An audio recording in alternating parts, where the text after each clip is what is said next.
Mr. Duffy lived a short distance from his body. This is a sentence from a short story written by James Joyce, in which the author goes on to describe the unfortunate and dire consequences of living without being aware of and connected to our body, without being in touch with the inherent vulnerability and wisdom of our body.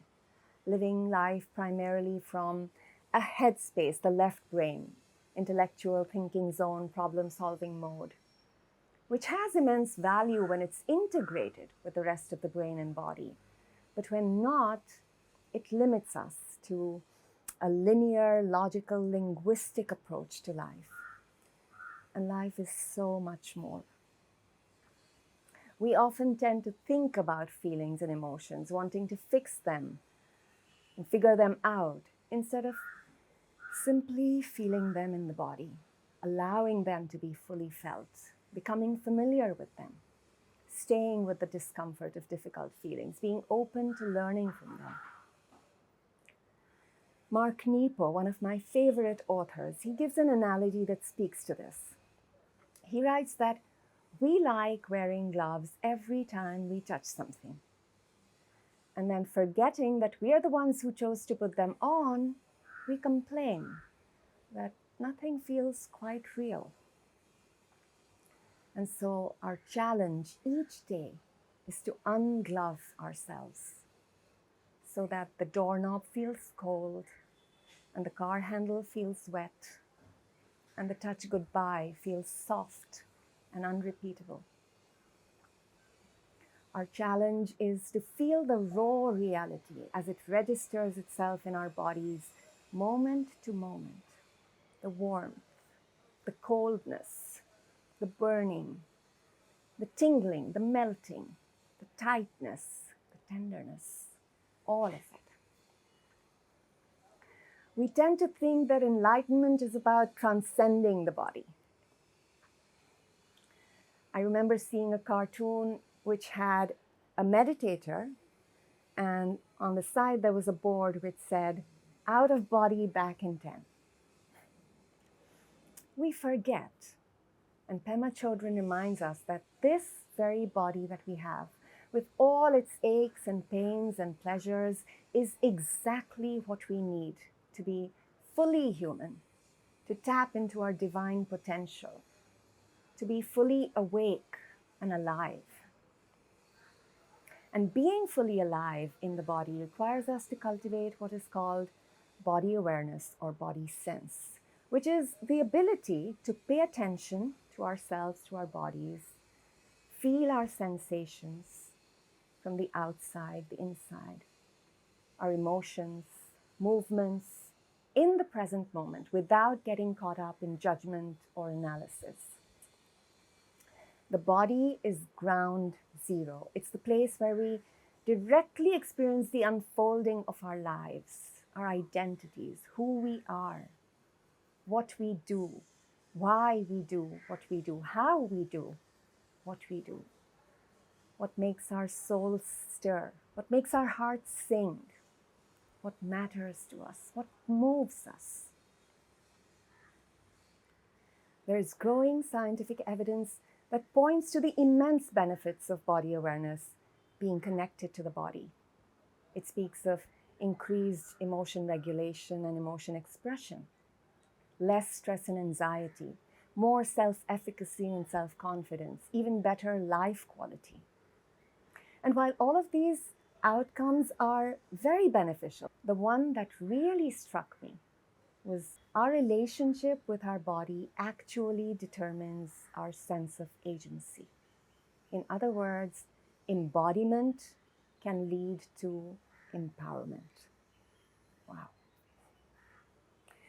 I'm so very grateful to have found practices that are helping me return to and reconnect with my body in a way that has been transformational for me. It has transformed me, the way I experience being alive, the way I live my life. I'm aware now that for 40 years, like Mr. Duffy, I too was running with my mind, justifying, rationalizing, I was actually running away from pain. There was a time when my body was filled with so much unresolved trauma, rage, fear. It seemed quite impossible to stay there. I remember writing in my journal that if mindfulness invites us to come back to the now, and if the now is so full of pain and anxiety, how do I stay in the now? How do I be mindful? And I realized that the invitation was to be aware of not being able to stay in the now, to accept the resistance gently and kindly. And so, with the help of gentle and simple mindful movement practices and the support of therapy and heart-minded people, I've been able to slowly find my way back home into my body, find refuge here, even resource myself inwardly. These practices, this process, it has changed the way I relate to myself, to people, to emotions, thoughts, to nature, to life. They help me meet life with some openness, acceptance, trust. These practices, they help me cultivate what's known as an inner holding environment, a safe place within me, which feels like an inside hug. And from that space, I'm learning to allow all feelings and thoughts as they arise, even difficult ones, without getting completely identified with them. Learning to see them for what they are. So that even when I might be feeling anger or fear, I'm able to hold that emotion, that feeling, in a way that enables me to respond, communicate from a space of balance. These practices, they help me build healthier relationships, recognize my own unhealthy patterns and shift them. I used to be a people pleaser, confusing approval with love. And these practices, they help me stay with the discomfort of disapproval, with compassion for myself and the other. I'm learning to be true to myself, to be vulnerable and courageous, authentic and loving and sensitive, learning to open my heart to deep pain, even when it feels quite unbearable, and to receive the immense joy that comes my way. And I'm learning to feel the fear of doing something and do it anyway. And a recent example of this has to do with the experience of making this video. And so on the one hand, the idea of making this video, it brought up a lot of excitement, joy, gratitude for the opportunity to share something that is so close to my heart, which has been so powerful and transformational for me. And on the other hand, I noticed a lot of overwhelm, anxiety, self-doubt, thoughts related to not being good enough, having to prove my worth. I noticed the fear of being judged. And instead of powering my way through all of this with cognitive reasoning and positive affirmations, I remembered to pause. I chose to pause repeatedly and bring attention back to the body, allowing all that was arising, breathing with it, and then gently reminding myself to trust my intention, trust the process, trust grace, and let go of attachment to the outcome. And so here I am, creating this video. I'm aware of the joy of creativity, and there's also some excitement, some nervousness, and it all has space to be, along with the joy of sharing with care, with sincerity. And so what I'm saying is that body awareness and mindful movement practices, they help me be with my fears in a way that I'm able to do exactly that which I'm afraid to. Not always, but learning.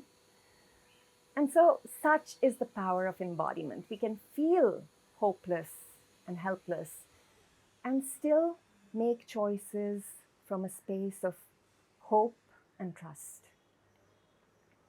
There are simple but powerful mindful movement practices such as Tai Chi and Qigong, yoga, expressive meditation, mindful walking, and one that is very close to my heart, the Islamic ritual prayer.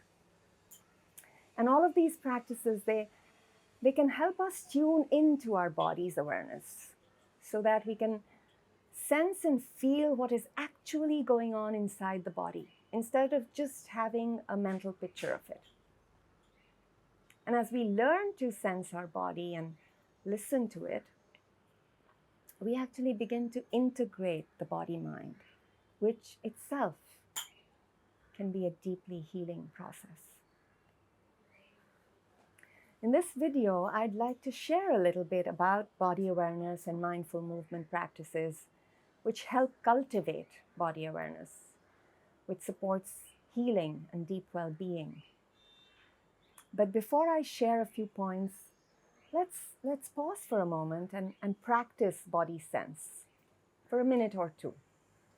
What is this thing called body sense? Even though I just shared the definition, what does it look like? Concepts and ideas, they tend to stay abstract until we personalize them through our own experience and get a felt sense of what they look like, a palpable sense and feeling in the body of this concept, just like when the body feels hot or cold, a real tangible feeling in the body. So I invite you to close your eyes if you feel comfortable and set the intention to simply be present with the body for these few moments, bringing a gentle attention to the body, bringing attention to the feet, to your hands. You might want to rub your hands and sense how that feels. Feel the surfaces of your hand, noticing if they're soft or rough, dry, smooth. And then letting them be still and maybe seeing how it is to feel them from the inside. And then bringing attention to the face, to the breath as it moves in through the nose into the belly. Feeling the belly move with the breath.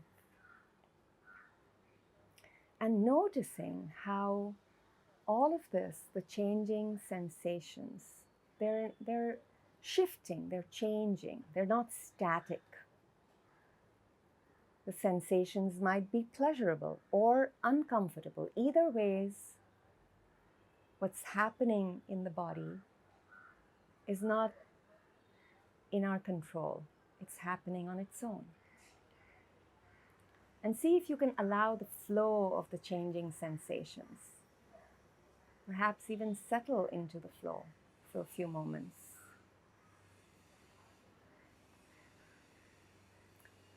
And then when you feel ready, coming back to our shared space.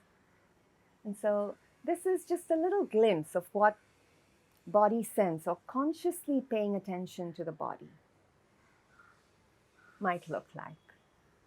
And even as you listen to this talk, I invite you to keep noticing what comes up. Sensations, feelings, thoughts, simply being aware of them, letting them come, letting them go, while staying focused on the talk. Some teachers use the letters NPM, noticings per minute, to point out the value of simply being aware of what's going on in the body, moment to moment, as we move through our day. Now in this video, I'll be sharing 3 points with you. First, I'll speak a little bit about the intrinsic connection between the body and mind. Then I'll share a few points about the challenges of tuning into this intrinsic connection by cultivating body awareness. And lastly, I'll share about how mindful movement practices can help us reconnect with our bodies. So coming to the first point, the body and mind are intrinsically connected. And because of this intrinsic connection, it's not really possible to heal one without the other. Stuart Smithers, in an article titled "Losing Our Bodies, Losing Our Minds," he writes that the body has a mind of its own. He says that despite the dominant cultural myth that the head controls the body, the connection between the two is quite complex. A study done some years ago on the habits of smokers, it found that the movement of the body, the arm reaching out, in this case for a cigarette, came before the thought that I want a cigarette. The movement comes first. And so the question is, who is leading whom? Where does the origin of the action come from? I remember my own surprise when I first heard in a talk given by Tara Brach, who is a renowned psychologist and one of my favorite mindfulness teachers. She was saying that all our reactions to thoughts, to external situations, to people, to emotions, they are actually reactions to physical sensations arising in the body. When we are angry with someone, it's because the body is perceiving some threat. It's telling us that we need protection. When we are drawn to someone, the body is signaling comfort or curiosity. There are biofeedback studies which show that for every thought, there is a corresponding, or rather preceding, sensation, a physical manifestation in the body, however slight it might be. And many times, unless the sensation is very strong, we're not really aware of it because most of us are not that connected with our body. But when emotions are intense, that's when the sensations are really strong. Those times they leave a strong impression on our memory. Sri Anirvan, who was a Vedantic spiritual teacher and philosopher, he wrote that all spiritual experiences are actually sensations in the body. Sensations that are somehow evoked by the spirit. And perhaps they reflect a physical manifestation of what we call spirit. So again here, let's pause for a moment and let's bring to heart and mind experiences that have touched us deeply, that we are very grateful for. And then pay attention to how that feels in the body. We might think of moments of prayer and devotion, or being present for a birth or death. We might think of moments outside in nature, or time spent with a loved one where there was a real sense of intimacy and connection. We might think of moments of serving, where we really felt ourselves effortlessly offering our goodness, our gifts. And if we had to describe that memory in the language of sensations, what words would we use? How would we describe it? Warm, alive, tender, soft, expansive, bright, maybe tight or sore, heavy, due to some sadness or grief related to the memory. Whatever we are sensing, letting awareness be open to that, letting awareness be unconditionally open. And the point of this little exercise, this little practice, is to point out that the common factor in each of these experiences is that we've got to be present in the body for the experience to really register itself. Because the moments we are not in the body, we are actually missing out on life. When we are really present and connected with the body, mindfully present, even ordinary experiences are felt deeply in a way that helps us recognize the wondrous, miraculous in the mundane. And so there's immense value in regularly engaging with practices such as mindful movement practices that help us reconnect to ourself, our body, tune into the intrinsic connection between the body and mind. And this brings us to the second point. It's important to acknowledge that it can be challenging to be present with the body, to reconnect with the body. It's our universal human conditioning to leave the body. We are hardwired to cling to the pleasant and pleasurable and push away the unpleasant and uncomfortable. And this often gets us caught up in fighting reality by trying to control it through this mental control tower, rather than being present with it, flowing with it, like the flow of breath. Even though we are born with the natural, intuitive ability to be connected with our body, feel the body, and we see that in children. They seem so full of life and present with themselves in their bodies, in their realness, their innocence, playful and full of trust.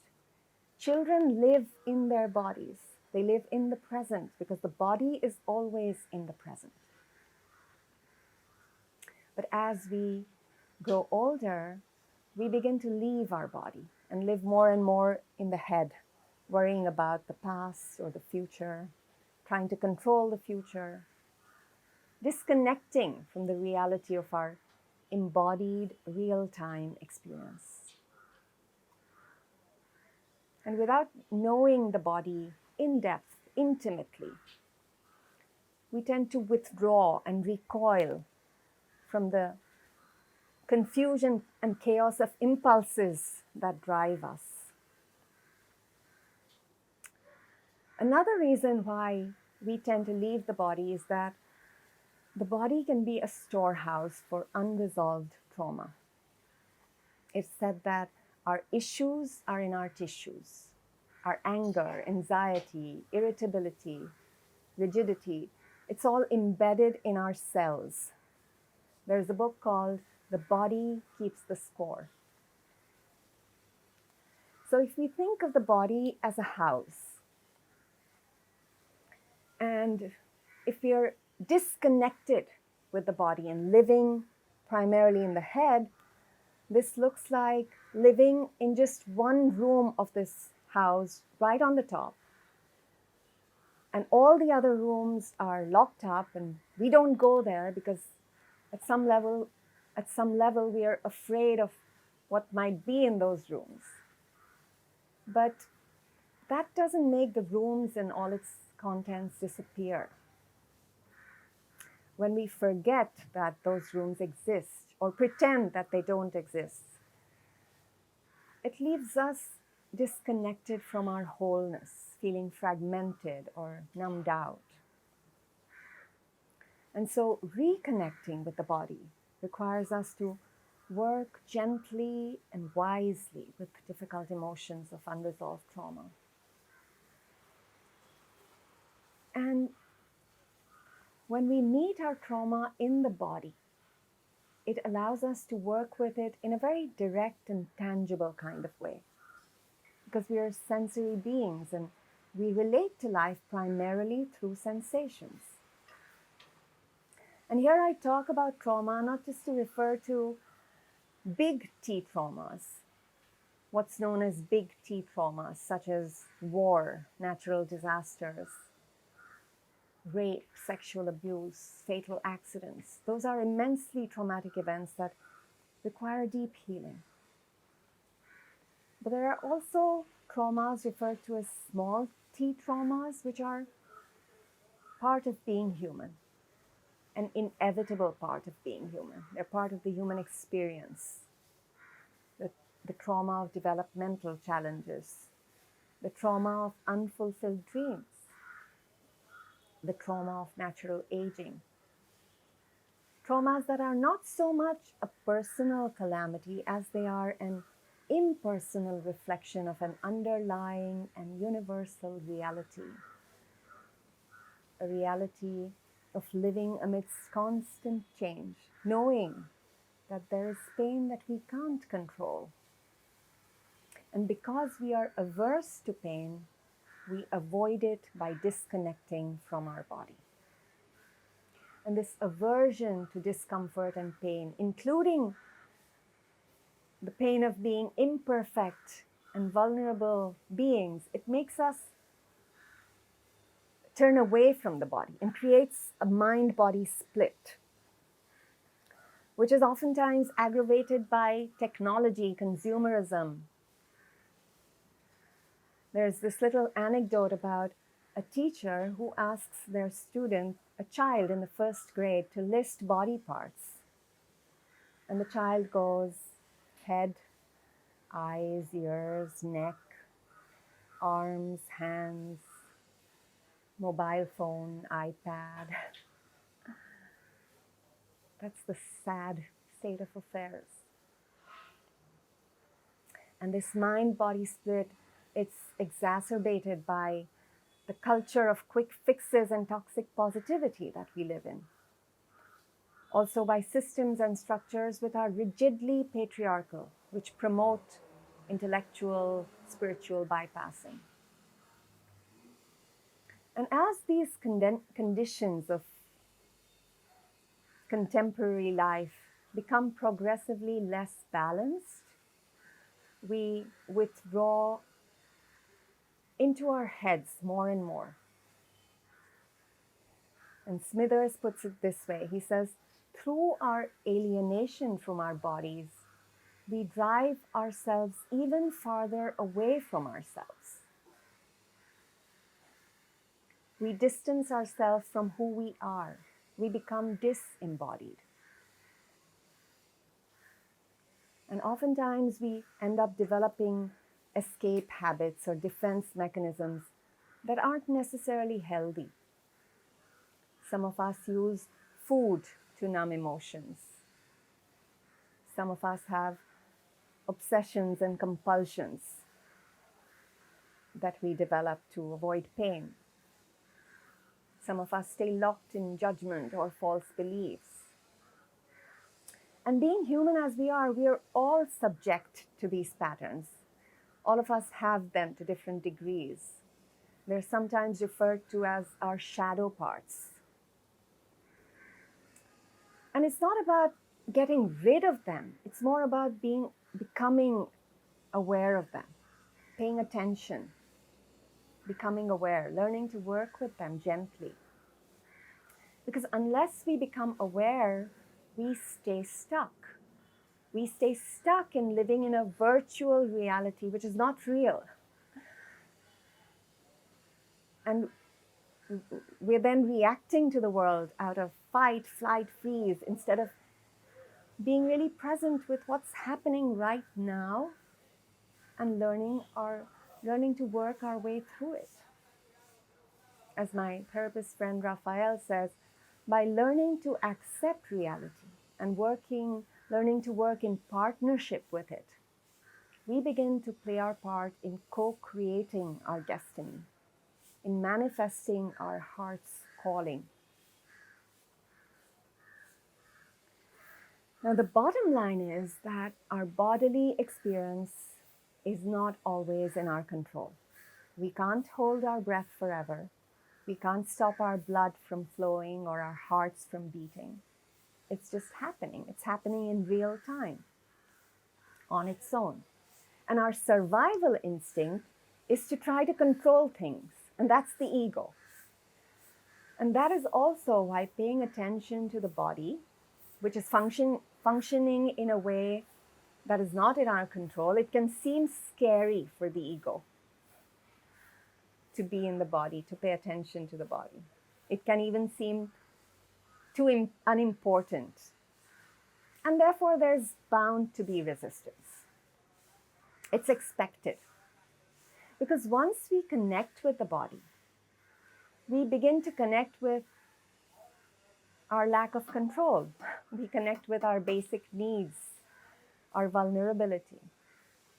Once we connect with the body, we begin to realize that we can't run away from our truth, our reality. We can't escape anymore because the body says it as it is.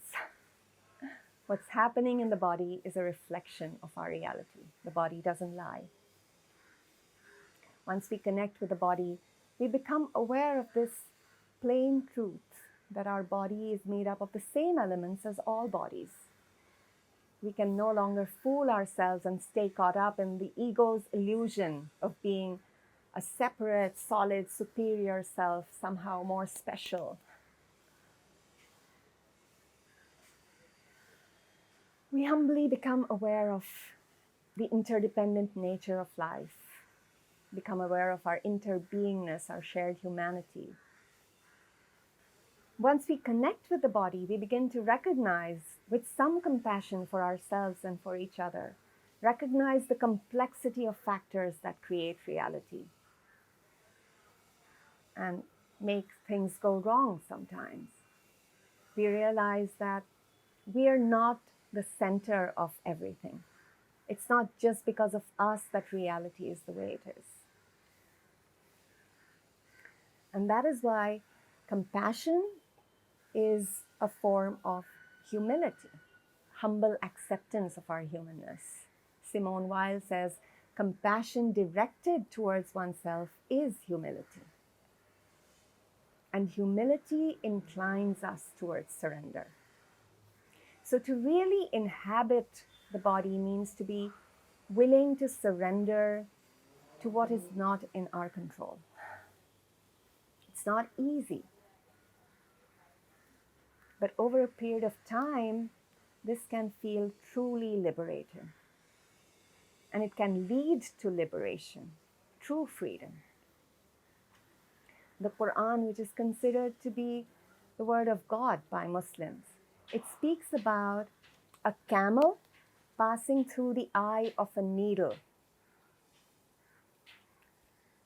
The Quran says that in order for someone to be able to enter heaven, the camel needs to pass through the eye of a needle. And this is a metaphor for the big fat human ego humbling itself into nothingness, surrendering control, acknowledging its emptiness.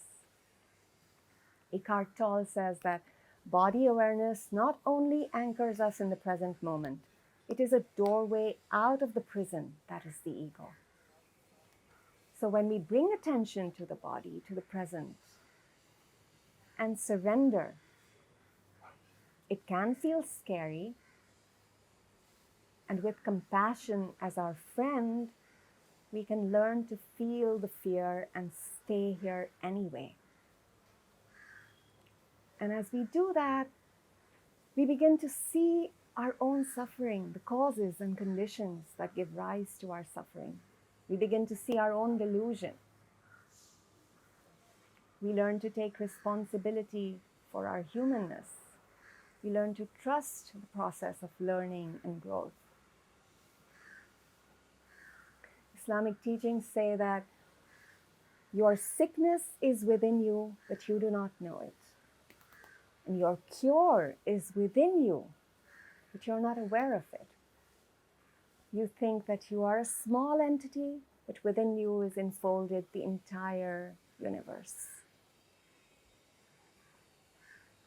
Even though suffering and sickness is in the body, the medicine and cure for this suffering is also found in the body. And liberation has much to do with seeing the suffering, the causes of the suffering, and finding the medicine for that suffering in being able to see clearly. Smithers says that As we connect with our body, we discover that the body is not only a source of suffering, but also the potential source of a mysterious wisdom.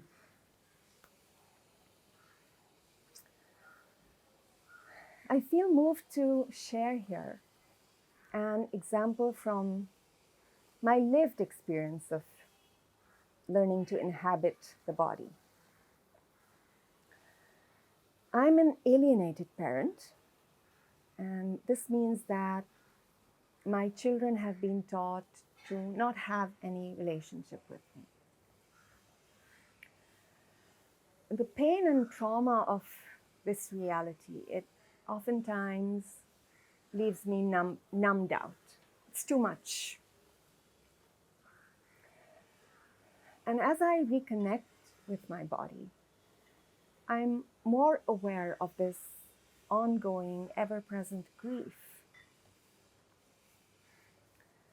And what I mean is that, when some memory of my children comes up through something that I hear or see or think of, instead of quickly turning away, being afraid of the pain and finding some distraction, I take a deep breath and choose to stay present with the heartache, with the grief, seeing, sensing the love within it. And as I learn to do that, I feel ever more closer to my children, even though they are so far away from me. And I also have a felt sense of trust that the energy of my love, my prayers, my practice reaches my children. And I'm also learning to see somewhat clearly the causes and conditions, the complexity of factors that led to this alienation. Take responsibility for my part in it, forgiving myself. It's not about taking or giving blame. It's about seeing more clearly, recognizing mistakes, recognizing unintentional harm, being open to learning from our choices.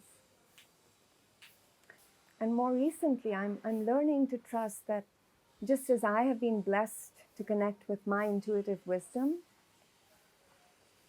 my children too are blessed with a divine intelligence that will help them heal, inshallah.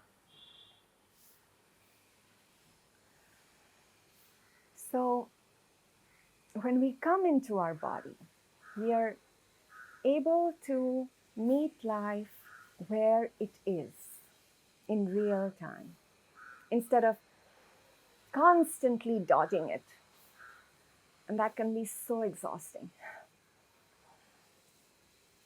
And as we come into our body, we are able to respond rather than react, respond from a space of integrity and compassion, make choices that are in alignment with our deepest values. Meditation is meant to help us see clearly and make wiser choices. It's not just a technique to become calm.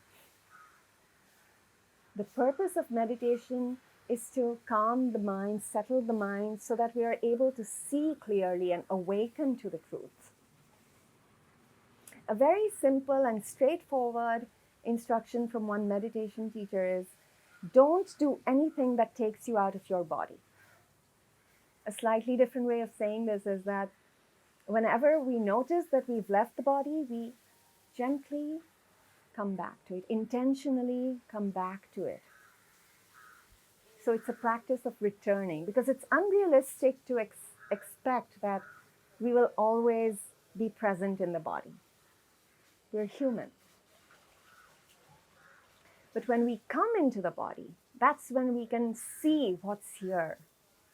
Because without being present with everything that's here, we can't see everything that's here. And as we stay present with all that's here, we also begin to see through the layers. There is this story about two people One of them didn't have legs, and the other couldn't see. They didn't have eyes. And both of them wanted to go on a journey. And they could do that only with each other's support. They needed each other to navigate the path. So the lame man in this story is awareness without the body, without form. And the blind man is the body without awareness. So both the body and awareness need each other in order to walk the path of awakening. And for both to come together, for awareness to come into the body, it's essential that we relate to ourselves, our bodies, our suffering with compassion, with wise and gentle effort. And this brings us to the third and last point. Mindful movement practices, because of their inherent gentleness, are also inherently trauma sensitive. It can facilitate a gentle reconnection with the body. Also, because there's bound to be resistance in the process, and we need to meet the resistance wisely, help it dissolve slowly. The gentleness of these practices can support this gradual melting of the resistance. Oftentimes, we are resistant to the resistance, which just builds up the resistance. So here we are working the other way, allowing the resistance, being gentle with it. One of the most powerful and direct ways of reconnecting with the body is through the language of movement and sensations.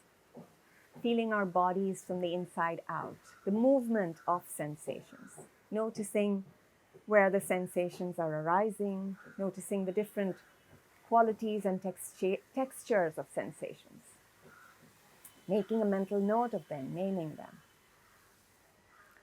Tara Brach says that when we pay attention closely, when we pay attention to the body closely and start sensing this constellation of dancing sensations, that's the beginning of healing. Movement in the body gives rise to stronger sensations. And so sensations are more easily felt, easily accessible when the body is moving. It's said that movement is the unifying bond between the mind and body, and sensations are the substance of that bond. So when we pay attention to sensations, we are bringing the mind and body together. In mindful movement practices, we set the intention to pay attention to the body as it moves with an attitude of openness, care, curiosity, inviting the mind to soften into the body and helping it let go of its need to control. Science tells us that mindful body movement can help build neural pathways in the brain. And these pathways can reach unresolved trauma stored in memory as sensations. And this can set in motion an organic processing of unresolved trauma in the body, so that at a DNA level, the body is beginning to transform. And the self is no longer defined by its trauma. It begins to expand. Short story about a young warrior. Her teacher told her that she had to do battle with fear, and she didn't want to do that because it seemed too scary. But the teacher gently and firmly encouraged her. And the day of the battle arrived, and the student warrior stood averting her gaze on one side. Fear stood on the other side, and the warrior was feeling very small. Fear was looking big and loud. The young warrior then, remembering her teacher's instructions, stood up, took a deep breath, felt the earth holding her, and walked toward fear, looked it straight in the eye, and said, "I see you." And as she said that, the fear spontaneously replied, "Thank you for seeing me." And it started to look a bit less scary, a bit less daunting. The warrior then took another deep breath and took fear by the hand and said, "Come dance with me." And the fear accepted this invitation. And as the warrior held the fear close like a young child and moved with it, danced with it, the fear became tender and started to melt into pain. And the warrior could see ever more clearly the love and the courage that she was. And so this battle was actually an invitation to engage with courage, with kindness, with movement back and forth. As we become aware of the physical, tactile sensations of the body, we also get a lot of information about the lived reality of the body, what's going on inside. We began to have a felt sense of what fear feels like, what trust feels like, what guardedness feels like, what being open and safe and vulnerable feels like. And this information that is coming to us through the sensations, it activates neurofeedback loops that not only enhance our emotional intelligence, which helps us self-regulate, but also opens the door into deeper and deeper states of consciousness, connectedness, stillness. It's said that the fastest way to still the mind is to move the body. And paying attention to the body as it moves can also help us notice how breath moves through the body. It can take us into a world, scholars call it the world of bodyfulness.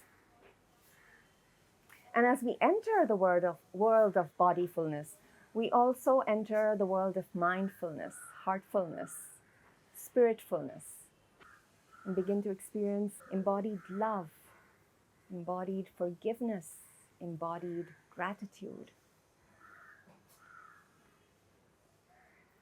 Mencius, a Chinese philosopher who lived around 600 BC, he said something really interesting. He said that when our chickens wander away, we go search, try to find them, bring them back.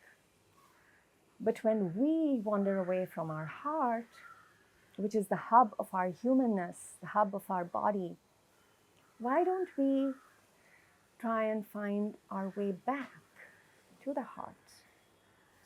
Mindful movement practices can help the wandering mind move closer to the body and find its way back into the heart.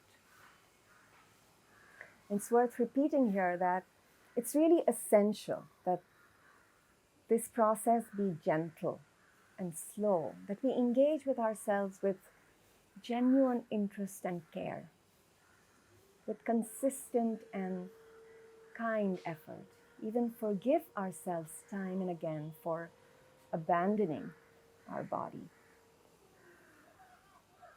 A beautiful prayer attributed to the Prophet Muhammad, founder of Islam, it asks for praise for light. Light in Arabic is nur, praying for light in every part of the body, including the heart, the tongue, the ears, eyes, even praying for light in the hair, skin, bones, veins, nerves, praying for light around the body, which is known to be the field of ethereal energy. And it is this light of awareness which dissolves darkness, which heals. not by driving away darkness, certainly not by turning a blind eye to it or disconnecting from it, but by turning toward it, seeing it, transforming it. And so when we bring awareness into the body, we not only see more clearly whatever is present and arising, but we also become more aware of the seeing itself, aware of our own seeing, our ability to see, and the freedom that it brings. There's a kind of lucidity and spaciousness and tenderness in this awareness, because of which that which is seen is transformed. In quantum physics, this is known as the observer effect. When we see something a certain way, our seeing, the quality of our seeing has an effect on what we are seeing. So in body awareness, we're listening to our bodies moment to moment, paying attention, asking, what's happening inside me? Can I be with whatever is happening kindly? The Zen master, Thich Nhat Hanh, he spoke about crowded refugee boats. And he said that even if one person on the boat was able to stay calm, that was enough to ensure the safety of everyone in that boat. So what if the boat is our body and the refugees are all the many different sensations, emotions, thoughts arising all at once? Difficult ones as well, such as fear, anger, greed, aversion, which is part of being human. So if we can stay connected with our body, perhaps bring attention to our feet or our eyes, and from that space of connectedness, meet whatever is arising in the body, in the body.